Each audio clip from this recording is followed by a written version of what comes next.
So, I'm probably going to redo this video, but I'm starting it just for the sake of starting it. I'm not even completely certain all of what I'm documenting or for what reason.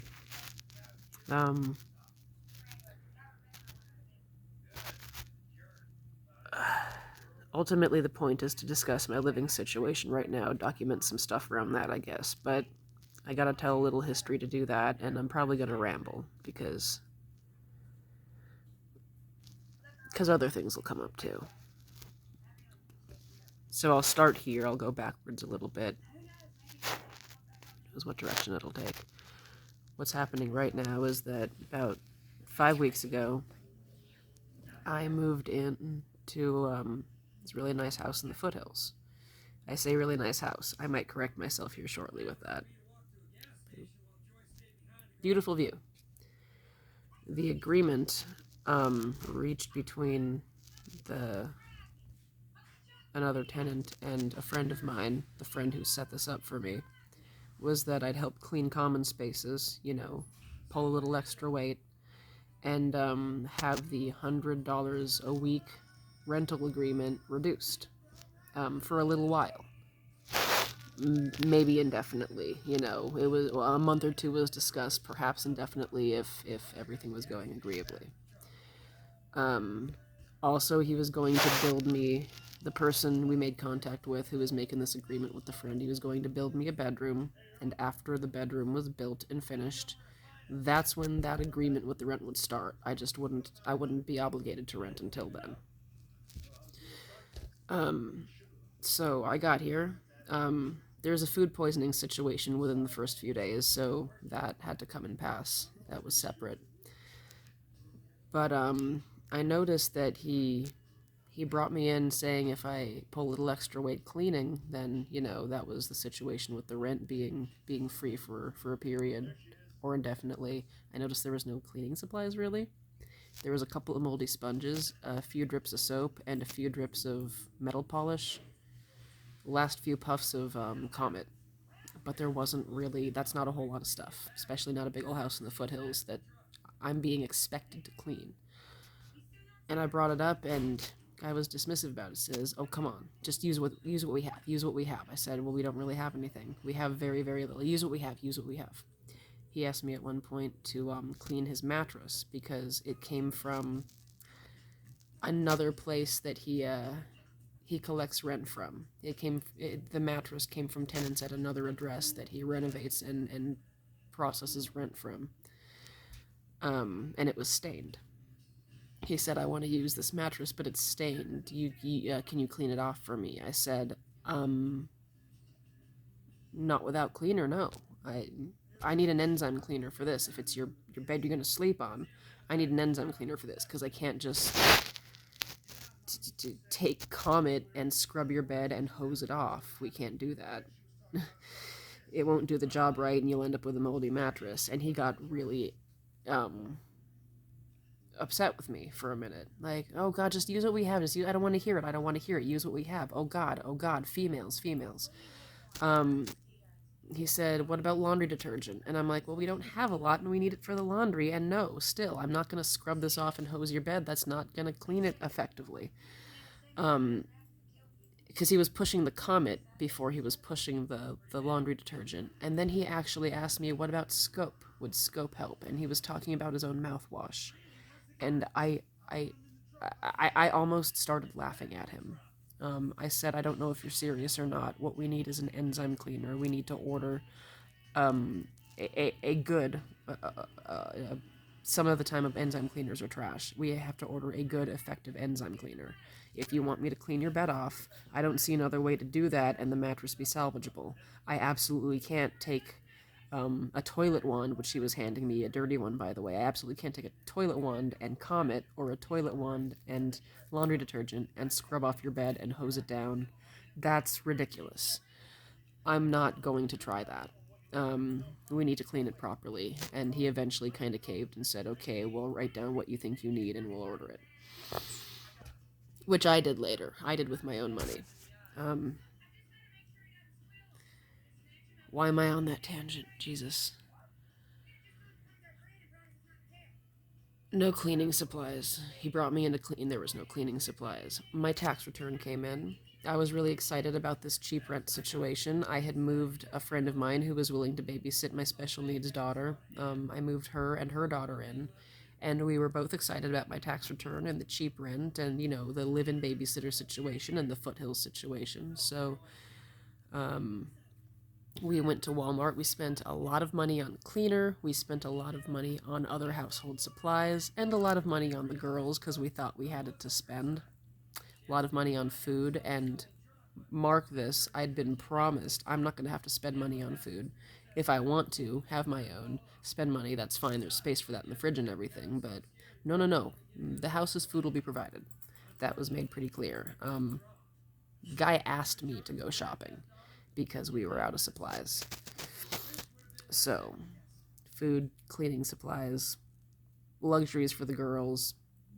I'd say luxuries for myself, but I really just mean a pair of shoes and a shirt, so it wasn't a luxury. It was just things I needed.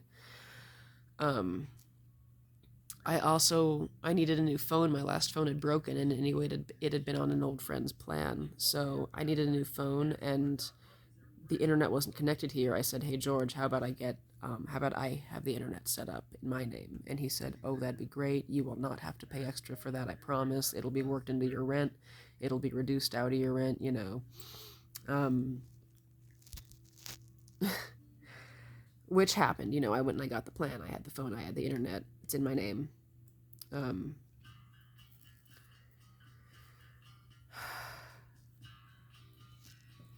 it, it's been a hell of a month. I'm sorry. Um, I became the least favorite roommate in the household. Really, if you're asking me why, because I told the man I wouldn't sleep with him. He had expectations, evidently. I told him I wouldn't sleep with him, and while I couldn't speak for my friend, I don't think she would either. And the tides turned between me and him then. I became the least favorite roommate. Got used to a little abuse coming my way. The perks still seemed to be outweighing the disadvantages. But one night he got particularly drunk and he started making threats. He started hollering at Coda, is her name, the friend of mine, started hollering at her because she had been working with him, didn't want to anymore. He thought that I was pulling strings and making her quit or something like that, and which wasn't the case. But he felt that way and he was intoxicated and he was working himself up. He started hollering at her. He started hollering at nobody in the kitchen for a minute, just hollering. And then he started hollering at me that he was going to call the police and have my daughter taken away. And then he pretended for a minute he was on the phone. He pretended to make a call, and I thought he was making a call. I went and checked, and he was doing this instead and wasn't actually on the phone. But long story short, we called the police. He was hauled off for the day, for the night. We thought we thought he'd be hauled off for the night, come back in the morning, realize he'd overstepped some boundaries. Maybe things would be better in the household, maybe not. But instead, in the morning, the sheriffs came by saying he'd like to exercise his right to pick up some of his property. It will only take about a half hour. And we're like, oh, well, we're not going to stop you. Like, okay. So that happened. We explained bits and pieces of things to them while they were there, kind of monitoring the scene, you know. And ultimately, they hung around. They left and came back a bit, but they ultimately hung around through most of that evening. They came, I'd say, before noon that day to escort him, but they stayed through the evening.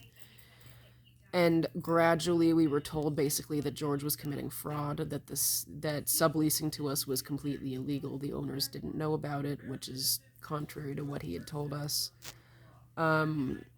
That it was probably happening at other properties, and we know that he, like I said, he collects rents from other properties. He does maintenance at other properties.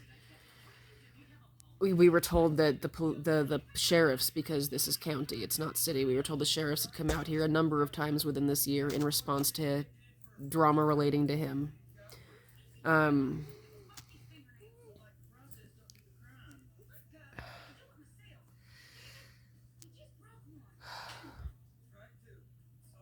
that's what we learned that day, is that fraud was being committed. We weren't there legally He wasn't sublet. Well, he wasn't subletting to us legally, but he did. The sheriff did impress many times that we're legal resident. We're tenants. We have the rights of tenants. Given that there was rental agreements that we did prove well enough, we're tenants and not squatters. We're not relying on squatters' rights to be here right now. We're tenants relying on tenants' rights. We've not been served an eviction yet. Um, George had $1,200 of my money in thrall. Now, 200 of that, he agreed to square away with rent. The thing is, like I said, I wasn't supposed to have to pay rent until my bedroom was finished. And while there was very briefly enough wall to lock this door against, he took it out several days after he put it up. This, pardon. This is my door behind me, and this is how much space there is between the door and the wall. I can't close it. Like, maybe I can... No, I can't even. I thought maybe I could pull it a few more inches in. I can't even, though. This is my wall. Turning, that's the door, as closed as I can get it. That's a big old gap. That's my other wall. You can see my stuff there again. I'll turn the other direction just to give you the 360. That wall that was behind me before, more of the room. There's that rack you saw, my TV and mirror, big ol' gap, door. So this space behind me now, just past my wall, where the front door is, he was going to close that off, lock the door for good, and he was going to turn this into a kid's room. And that's why this big gaping empty space had for a time been closed off. There was enough wall to lock this door for a few days. He got angry with me over something. He took it out. Didn't warn me, just took it out. Said I was causing drama when I asked questions about it. Said that he'd finish this after other maintenance in the house was done.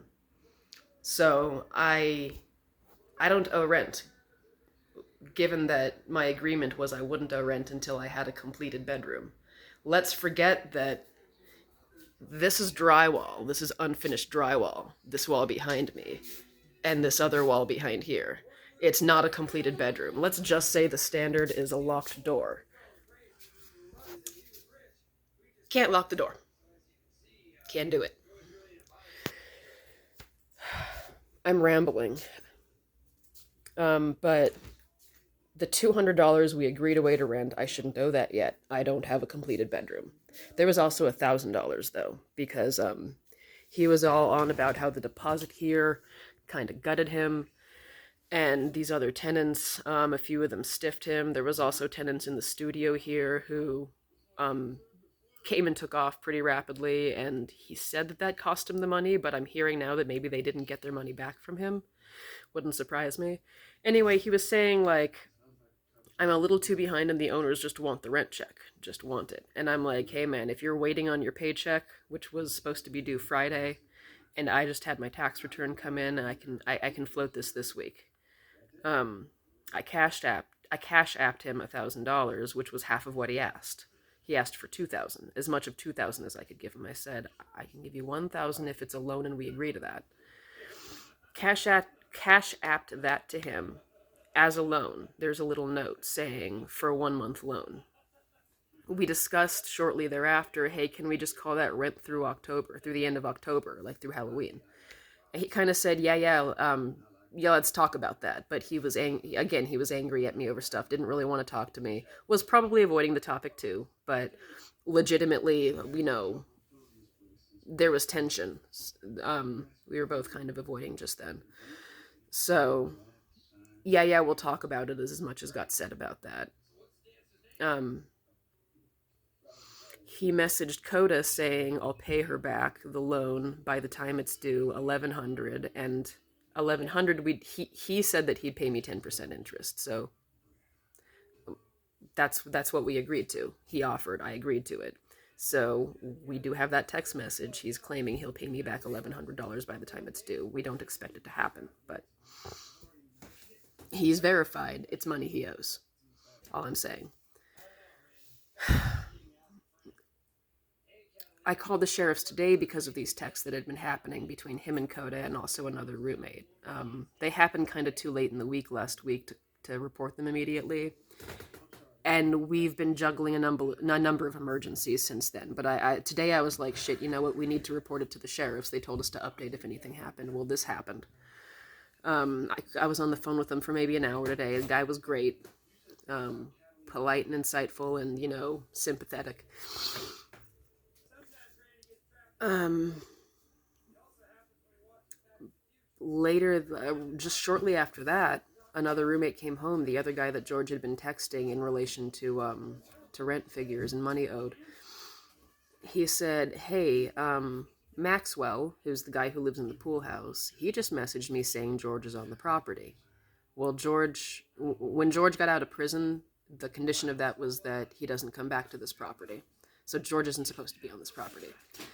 Um, it's looking as though it wasn't George, but another tenant of his from another location. So this person said, saying, "Hey man, he was in George's car. He brought George's car over. Said, hey man, like George is saying that he's trying to shut the utilities off on you so that he can call CPS on the women because he's angry at them. I'm just here cleaning this shit up so that the county can try to fix your plumbing issue because there's a plumbing issue. I'll get to that too." Kind of playing as though he was being Mr. Good Guy, but we didn't really believe him. Or the tenant who made contact didn't really believe him, saying it sounds like he was actually just trying to spin a line. But that George evidently has some sort of malicious intent. We did have we had the electric shut off. One of the tenants put it back on in his name. Yesterday we had the water shut off. Another one of the tenants put it back on in his name. We're waiting to have it come back. It was promised on today. We're waiting.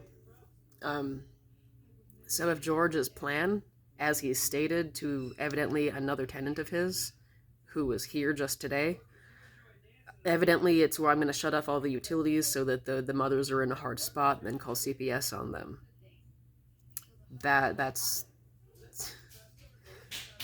what came out of today.